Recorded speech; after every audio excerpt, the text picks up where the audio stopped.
Hello, hello, dear listeners. Let's do this. So, I was hosting recently a group workshop, and it was a group that I was working with sequentially. So, we'd met before, and there'd been a breakdown in the group. And so, I knew stepping into the session that we had, we were going to need to address the breakdown. And I'm so proud of how this group moved through it.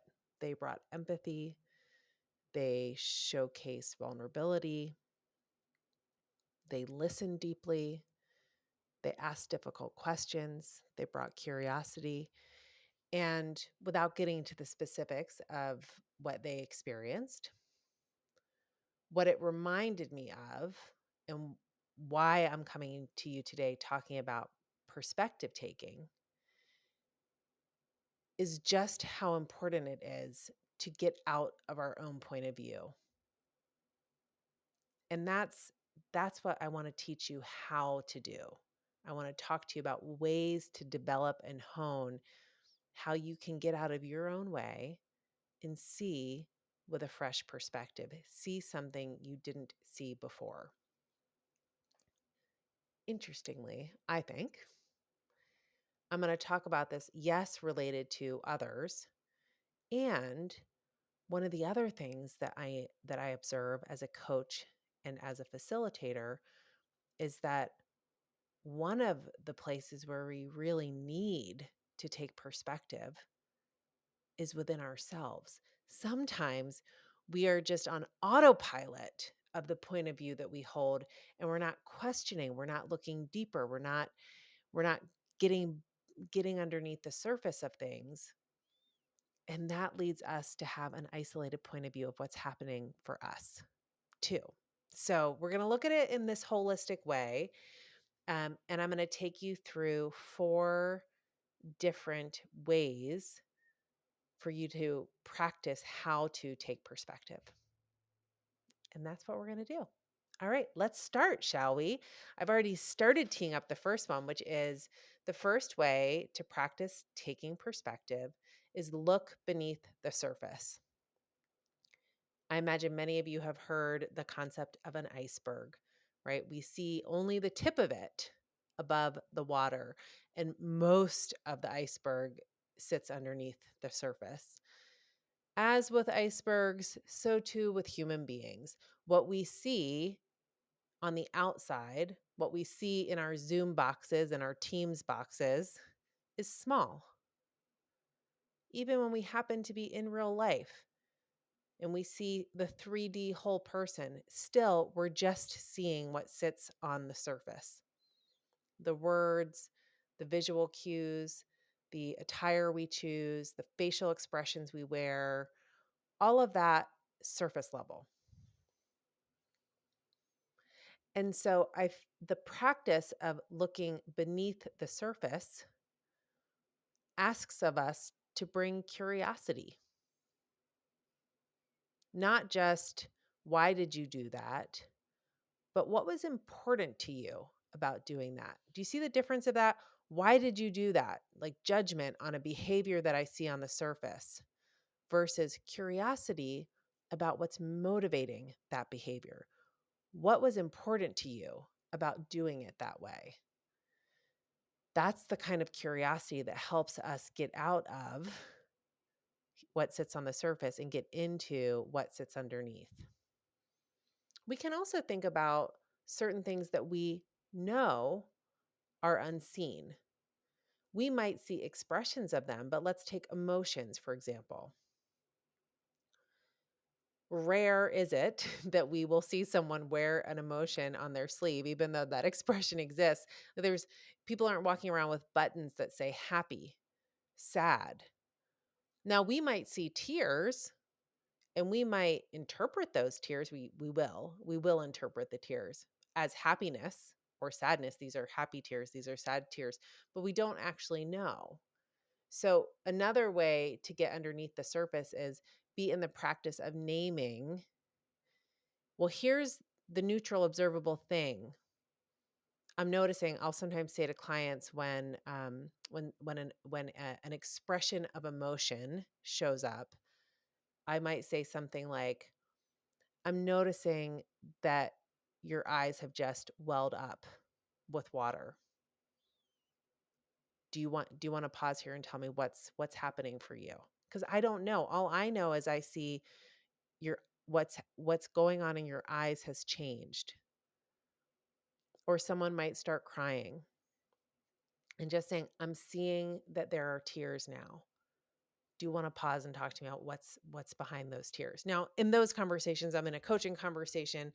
I'm in the practice of holding space. The client I'm with is in the practice of me holding space for them to be able to have those kinds of conversations. So you'll discern and determine what feels safe for me, for them, for me to ask for permission to talk about these things. But it can also be um, uh, less about going straight to that direct emotion, which could feel scary for some of you, though I would encourage you to think about maybe it's the good kind of scary, but just being curious about not just asking about things on the surface that I can see, um, but asking about what was your motivation behind it? Can you walk me through what inspired you to step into this role? Like, those are questions that take us beneath the surface. So, as we think about taking perspective, I want you just to hold, okay, one of the ways I can take perspective is by not just looking at the surface, but knowing that something exists beneath, and let me bring my curiosity and see if I can start to uncover that through learning how to hold space, through asking direct and powerful questions, through sharing neutral, observable facts. What do you see on the surface with curiosity about, like, but tell me what that means to you? Those are all ways that we can drop in beneath the surface. And the number one place I want you to practice this is with yourself, because we are often not examining our own choices. And so just to be able to say, maybe you go and look at your calendar that has existed up till this point in time in the month. So if you're listening to me live, it will be the first couple of weeks of the new year and the closeout of 2022. If you're listening to this at a later time, great. Pick wherever we are in the month that you're listening. Look at your calendar over the last month. Now, look beneath the surface. The surface is, here's how my time was allotted. So says my calendar. Great. Now get curious. What led me to schedule my days this way? Where did I feel like I had a choice? Where did I feel like I didn't have a choice? What's my assessment of how well I spent my time? Maybe notice without judgment, how often did I honor the plan versus go off script? The schedule looked different in reality than what you saw. Just notice all of these things without judgment. What's the feeling I get when I look at how my calendar was set out? Do I feel spacious? Do I feel excited by what's there? Do I feel overwhelmed? Just notice it without judgment. Look beneath the surface of your own life. It will really put you in the practice of being able to look beneath the surface with others. That same activity I just suggested you do for yourself looking back, you could also do it looking forward. Let's look at the next 2 weeks. Let's look at the next 4 weeks. You could also do it with your team. You could guide direct reports through. I want you to reflect on your calendar, answer these 3 questions. What do you notice without judgment when you look at how your time was spent or will be spent? What are you most excited by? What do you wish would change? Right? That's the practice I want you to be in. Look beneath the surface. And then in your own life, and then notice how you can start bringing that curiosity to look beneath the surface of those around you, with your colleagues, with your clients, with your family, with your friends. Go deeper. Okay. Second practice I want you to be in for perspective taking. And this is a practice of fierce empathy. I have shared in other podcasts, I'll link one in the show notes, about the model of emotional intelligence. And the very quick recap is emotional intelligence has us move through what's my own self-awareness with love and empathy for yourself. Therefore, how can I manage myself? That's always the starting point. Then let's take it to a systems perspective. Let me hold empathy for a relationship, for a system. So it might be a colleague, it might be a family member, it might be an organization, it might be a client. Let me hold empathy for them and in that space and be aware. Okay, so what's happening in this relationship? As I hold empathy, what's my move on how I can manage that relationship differently? So in both instances, the move is from awareness to management, one on a self level, the other on a system level. Fierce empathy. What I mean by fierce empathy is when the going gets tough, like what I was describing in this facilitation that I led recently, where there is some kind of conflict, perhaps, where there's a conversation that feels difficult to have, maybe because you've never had it before, maybe because there's something that feels socially or culturally awkward about it. When you are in the face of conflict, for me, the fierce empathy is the reminder of like, even now, I got to bring my A game of empathy. I've got to bring deep love and appreciation. I'm not just able to stand in their shoes, but I'm able to stand in their shoes and really see it from their point of view without judgment, with love, with empathy. Well, how do you do this? The first thing is to even notice, right? This goes back to emotional intelligence, to notice, wow, what's happening for me right now is I'm really triggered, or I feel really, I feel really uncomfortable. I don't want to have this conversation. Or maybe I do. I'm in my fight instinct, not flight, not freeze. I'm fighting. But to be able to say, okay, yes, I'm noticing that this is my instinct, fight, flight, freeze, and I can create a disruption, like create that moment of disruption. And rather than operating on impulse, and now because I have the impulse to fight, I'm fighting. Because I have the impulse to freeze, I'm freezing. Because I have the impulse to flee, I'm fleeing. I'm running away. Rather than that, you have the disruption and say, okay, now with love, with empathy, with fierce empathy, I'm going to ask myself what another path is. And how do you summon up that feeling of love, that feeling of fierce empathy when there's all these other triggers?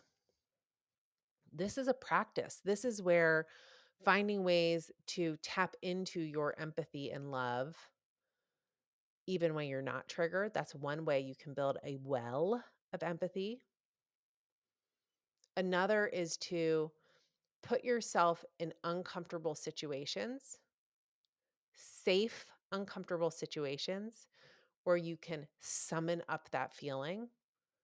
I know I've been talking about cold plunging a lot because I'm really in that moment of like, this is really changing my life. But that's an example of when I'm getting into cold water and the last couple of times I've done it, I've been like, ooh, it feels really hard today.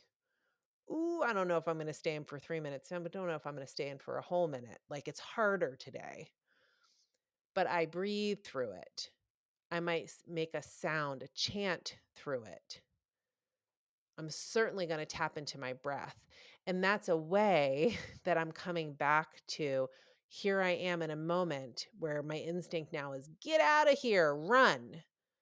But I'm breathing through it, coming back to center. You can also do this without getting into cold water. So let's talk about some other ways that you can do it. You can, I think about the people in my life who are really afraid to talk to people they don't know. Now, for some of them, that is just they really prefer not to. For others, there is a real social anxiety that underpins it. Either way, in those instances, that's not something that they would choose to do. So it feels uncomfortable. So great. Notice that. Now, in that noticing, how do I still make a shift? And the practice of then going forth, and it might be you're the one who's calling to order the pizza, or you're going to navigate the uh, this strange bureaucratic request that came through, and you don't know where it's going to go, but you got to make a phone call to work it. Great. It's simple things. It's the bar to solve it is not so scary. Certainly, ordering a pizza is a good example of this. Like, what's the worst thing that happens? The pizza doesn't come. You get the wrong pizza. It's fine. Like, this is not life or death. But you get the practice of doing something that makes you uncomfortable. And again, how do you approach making the phone call? Breathe through it. Like, same thing. Just bring yourself back to center, even in the face of it feeling scary. Um, by building the well of empathy for yourself, hey, I'm doing something that scares me, whatever that thing is that scares you. You're also maybe doing it for others. I'm making a phone call that you would have to make if I don't make it. Right? Empathy. I'm empathetic to what this other person needs, what this other person is facing. You're building the strength so that when the bar is higher, when you are faced with a phone call that drops you to your knees because the news is so terrible, how do you respond then? Fierce empathy. When there's betrayal, when there is hurt, when there's condescension, when there's something that breaks trust, how do you then respond? And what I'm saying is you want to have built a practice of fierce empathy that even then you can respond with love. I'm not saying it has to be always immediate in the moment. We're human. You have other moves. Take a walk, step away. But point is, I want you to also be able to build the strength of resilience that you can summon the fierce empathy when there's the conflict. That's perspective taking, right? So we've got so far, we can look beneath the surface. How do I do that? I can hold fierce empathy, empathy even in the face of conflict, even in the face of something triggering. Beautiful. Now let's talk about something that is a little more fun, a little lighter, a little less heady. And that's you can take perspective by getting out of your comfort zone. And I love the idea of getting out of your comfort zone by doing something fun. Arguably, looking beneath the surface on something tough or practicing fierce empathy, those might also be things that push you outside of your comfort zone. That's human. But here I'm talking about things like traveling, seeing a new place.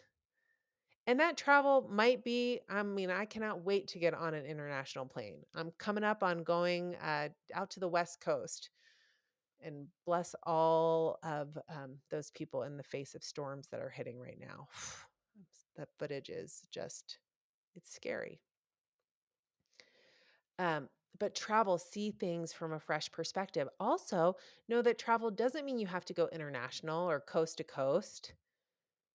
Go a different route to the place you go all the time. Take a different way to the farmer's market, to the grocery store. Great.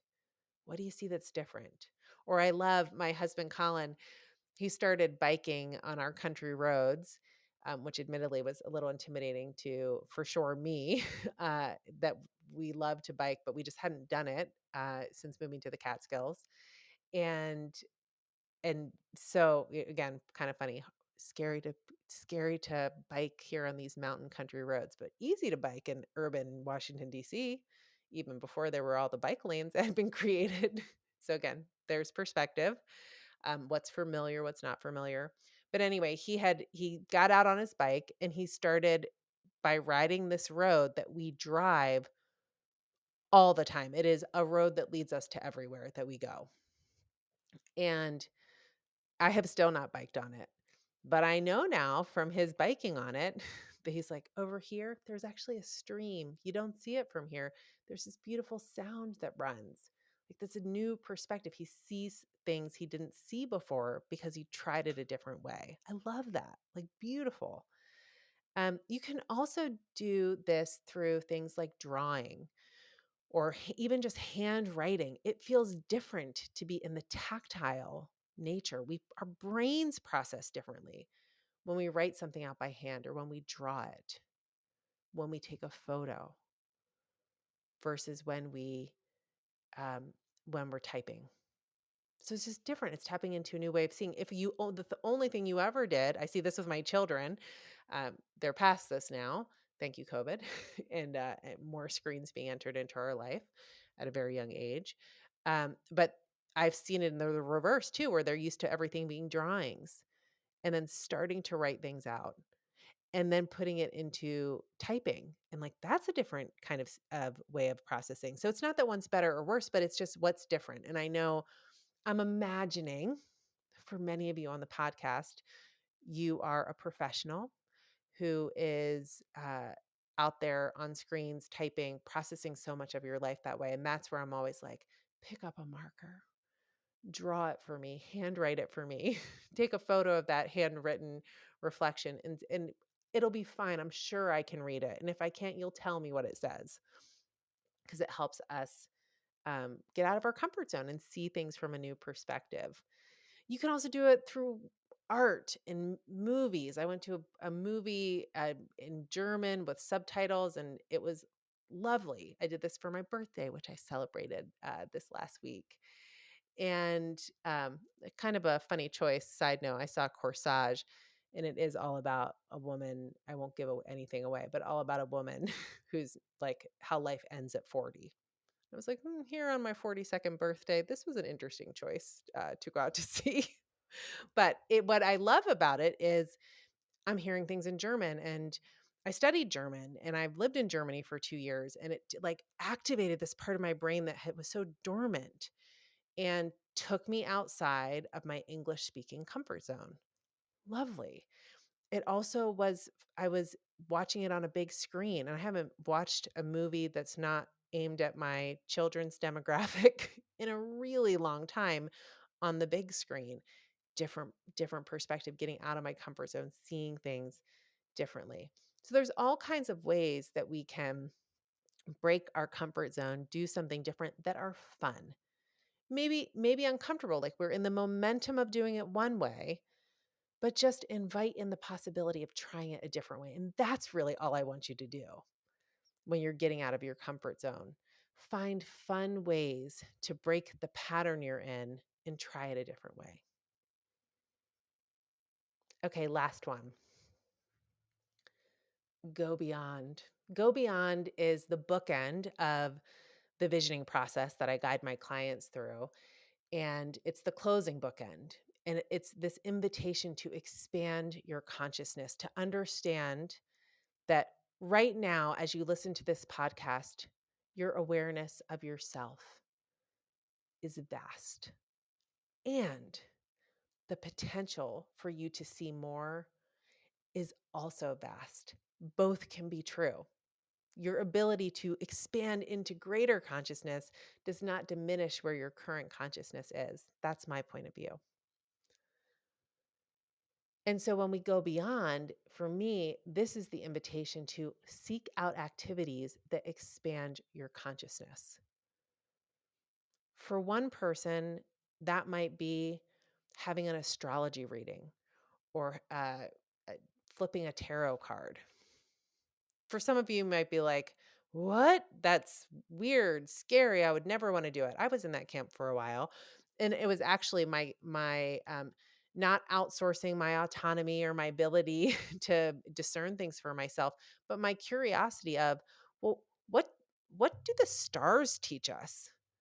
How does the weather that's happening in the sky possibly impact what's happening and how I feel, the same way that I know how I feel changes if it's snowing or raining or the sun is shining, if it's gray and misty? Like, I know that that has an impact on how I feel. What about what's happening in the stars, in the planets? And just being curious about that. That was a real mind-bending expansiousness, and it led me to cool reading and podcast listening and and playing with things that I hadn't played with before. I can go to another point in time in my life where, and sometimes over some of these are overlapping, but where really getting clear on how money works was really expanding what I could see. This what it started with, like, what are ways that people budget? No one had taught me about budgeting. Like, expanding my consciousness, going beyond. That cascaded out to starting to understand about how one can write contracts and do price increases that aligned with an era of my professional life where that was a big part of what I did in my job. Expanding my consciousness, looking at how you connect value in money, whew, expanding my consciousness, working with a financial planner and understanding the different ways that you can partner with financial planners to think about things like retirement, to think about things like legacy and leaving wealth behind. What does that look like? Again, like expanding consciousness. So I'm not here to say you need to hire a coach to expand your consciousness and go beyond, or a therapist, or you have to read a certain book about astronomy or astrology and understand the differences. The invitation here is that your consciousness is vast, and by being in the practice of going beyond, we're seeing that there is more out there, that there are other points of view, that there's new ways that we can push our sightline to see. And guess what? That's going to teach us the power of taking perspective, that there are actually ways to see things differently even within our own point of view.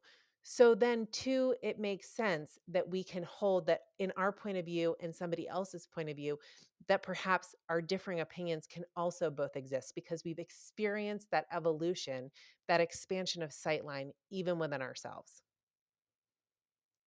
You with me? So that's what I wanted to share with you. It is this invitation to get out of your own way and maybe really dive into your own way so you can get out of your own way and really think about taking perspective. And we've talked about this by looking beneath the surface. And how can I do that? By holding fierce empathy. And how can I do that? Even in the face of conflict. And then we played with the fun of getting out of your comfort zone. What could that look like? And finally, how do you go beyond? How do you expand your consciousness? And that, dear listeners, is what I wanted to share.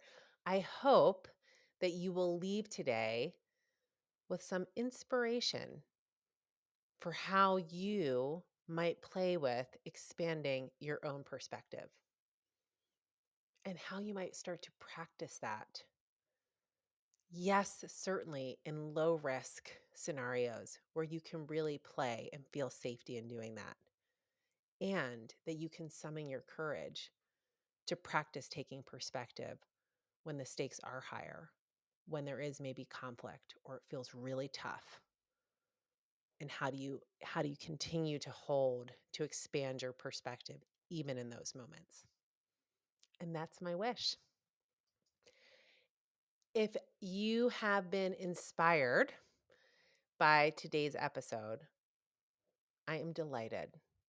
And if that is enough for me, and if you are inspired and saying, yes, but like just being inspired isn't enough for me, like, how can I give back? Since it was my birthday this last week, I wanted to tell you some ways that you could give back. First, you can leave a review. If you love this podcast, wherever you listen to podcasts, go leave a review. I read them. I love seeing what you have to share. I will say the most recent one, I had this lovely mid-December um, Rosie Red 00 wrote about the podcast being reflective, motivating, compassionate, how the podcast is so cleansing. It seems like no matter what the topic is, I find it relatable to my life, how Sharon helps you look inward, sit with your thoughts, evaluate your fears and obstacles, and then most importantly, gives you actionable steps and strategies to move through them. I love that uh, this listener goes on to say things like, um, after each episode, I feel lighter mentally and physically. I just loved that comment. And that she helps me break through my doubts and gain the confidence to make my vision a reality. That's why I do this. I'm so happy, Rosie Red 00, that you feel that way. And so if you are having something that lights you up about this podcast and want to give back, you can leave a review. So that's one thing you can do. Next level, you're like, but what else can I do, Sharon, for your 42nd birthday? Well, share this. You can share it on social media, share it with a friend, like really thinking about who would you want to hear this podcast. That's meaningful. I really care about getting the word out to people who want to receive this information. One of my primary motivations in this podcast is that I understand that my work as an executive coach, team facilitator, my work is not accessible by the many. And I stand and own my value and I want there to be accessibility for these insights. So that's why I do this podcast. So help me get the word out to somebody or some buddies that you think would appreciate it. So you could do that. And finally, on a personal note, write directly to me. And you can do this on LinkedIn, Sharon Lipovsky, or the Point Road Studios page. You can catch me over at pointroadstudios.com through the contact part of the site. I welcome hearing from you and what you specifically are putting into practice. And maybe that's not something you feel safe sharing in a public forum. If you do, great. But if you don't, also great. But I would love to hear that. And that's what you can do if you're feeling inspired. And if you're not, you're here, and that's enough for me. So, with that, dear, beautiful, amazing listeners, I want you to know that wherever you are in your journey of designing yourself, I am holding my deeply held belief that there is nothing stopping you. So, my wish is that you will go ahead and get after whatever it is that you really want.